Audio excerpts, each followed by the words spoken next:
Motor કારની એરબેગમાં બે શબ્દો છે, એર અને બેગ. પણ આજ સુધી દુનિયામાં એવો કોઈ પંપ બન્યો જ નથી કે જે એટલા ટૂંકા સમયમાં એરબેગને ફૂલાવી શકે. કેમ કે એવરેજ એરબેગમાં 60 થી 80 લીટર હવા હોય છે અને એ જે એરબેગ હોય છે ટક્કર થયાના 20 થી 30 મિલિસેકન્ડમાં, એટલે કે સેકન્ડના 40 થી 50માં ભાગમાં ખુલી જાય છે. આ વાતને એમ સમજો કે તમે આંખનો પલકારો મારો ને એના કરતાં પણ 10 ગણી ઝડપે એરબેગ ખુલે છે. હવે જો કારમાં જે 12 વોલ્ટની બેટરી હોય છે ને એનાથી પંપ ચલાવીને આવી કોઈ એરબેગ ભરવી હોય ને તો ઓછામાં ઓછી 72 સેકન્ડ જોઈએ. કેમ કે 12 વોલ્ટની બેટરી ઉપર ચાલે એવો સારામાં સારો પંપ હોય ને તો પણ એ 1 મિનિટમાં 30 થી 50 લીટર હવા ભરી શકે.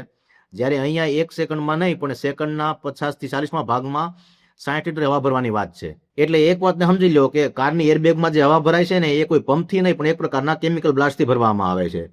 એટલે 1999 કે 2000 પહેલા સોડિયમ એઝાઇડ નામનું કેમિકલ વાપરવામાં આવતું. આ જે સોડિયમ એઝાઇડ હોય ને એ મીઠા જેવો ગંધ વગરનો એકદમ દાણાદાર પાવડર હોય છે. એટલે જ્યારે પણ કારનું સેન્સર છે એ કોઈ ટક્કર થઈ છે એવું ડિટેક્ટ કરે ને એટલે તરત જ આ સોડિયમ એઝાઇડ છે એનો બ્લાસ્ટ થાય છે.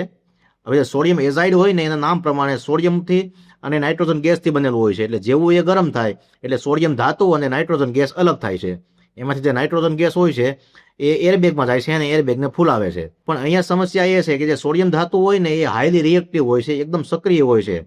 એને માત્ર પાણીના સંપર્કમાં પણ લાવવામાં આવે ને તો પણ એ સળગી ઉઠે છે. એટલે આ સોડિયમથી જે પેસેન્જર હોય એને કોઈ નુકસાન ના થાય ને એના માટે સોડિયમ એઝાઇડમાં પહેલેથી જ તે પોટેશિયમ નાઇટ્રેટ કે સિલિકોન ડાયોક્સાઇડ ભેળવી દેવામાં આવે છે. એટલે જેવું આ સોડિયમ એઝાઇડમાંથી સોડિયમ ધાતુ છૂટી પડે એટલે તરત જ પોટેશિયમ નાઇટ્રેટ કે સિલિકોન ડાયોક્સાઇડ હોય એ એની સાથે પ્રક્રિયા કરી અને કાચ જેવા નિષ્ક્રિય ટુકડા બનાવી દે છે. એટલે જે સોડિયમ ધાતુ હોય છે એ નિષ્ક્રિય થઈ જાય છે. પણ 1999 અને 2000 પછી થોડો સુધારો કરવામાં આવ્યો અને હવે સોડિયમ એઝાઇડને બદલે ગ્વાનિડીન નાઇટ્રેટ નામનું કેમિકલ વાપરવામાં આવે છે. હવે દેખાવમાં તો આ કેમિકલ પણ મીઠા જેવું તે ગંધ વગરનું દાણાદાર પાવડર હોય છે. બસ એની રાસાયણિક પ્રક્રિયા થોડી અલગ હોય છે. કેમ કે જે ગ્વાનિડીન નાઇટ્રેટ છે એ કાર્બન, હાઇડ્રોજન, નાઇટ્રોજન અને ઓક્સિજનથી બનેલું હોય છે. એટલે જ્યારે આમાંય કારનું સેન્સર બતાવે કે ટક્કર થઈ છે એટલે એનો બ્લાસ્ટ થાય છે અને એમાંથી નાઇટ્રોજન ગેસ, પાણીની વરાળ અને કાર્બન ડાયોક્સાઇડ છૂટા પડે છે. જે નાઇટ્રોજન છે એરબેગને ફૂલાવે છે.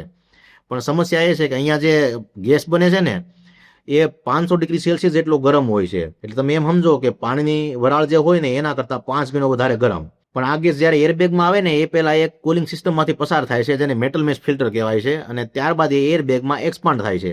એટલે જ્યારે કોઈ પણ ગેસ એક્સપાન્ડ થાય ને ત્યારે એનું તાપમાન ઘટે છે. એટલે એક તો એ કુલિંગ યુનિટમાંથી પસાર થાય છે અને પછી એક્સપાન્ડ થાય છે એટલે એનું તાપમાન એકાએક ઘટી જાય છે.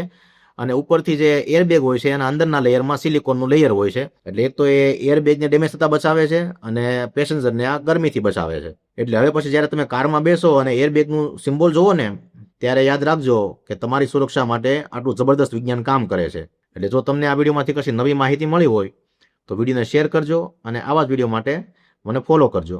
જો આ વિડીયો તમે ઇન્સ્ટાગ્રામ કે ફેસબુકમાં જોતા હો તો પ્રોફાઇલને ફોલો કરો અને જો યુટ્યુબમાં જોતા હો તો ચેનલને સબસ્ક્રાઇબ કરો.